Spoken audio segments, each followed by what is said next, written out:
Kaixo autistak, hona gatoz, 16. olerkiarekin, kasu honetan olerki bata, beste batzutan abestia o korapiloa.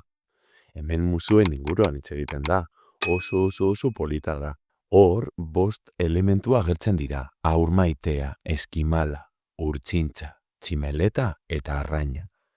Eta musu mota horiek aipatuko ditugu, zuretzako direnak. Eta ja gero, musu guztiak. Ea nola esaten duzun zuk. Eta orain nire txanda. Haur maitearen musua, zuretzako. Eskimalaren musua, zuretzako. Urtsintzaren musua, zuretzako. Tximeletaren musua, zuretzako. Arrainaren musua, zuretzako.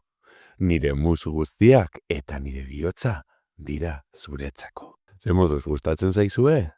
Errepikatuko dut, haur maitearen musua zuretzako, eskimalaren musua zuretzako, urtsintzaren musua zuretzako, tximeletaren musua zuretzako, arrainaren musua zuretzako, nere musu guztiak eta nere bihotza dira zuretzako. Zuei gustatzea espero dut, gogoratu irudia behean deskargatu alduzuela. Beste bat arte!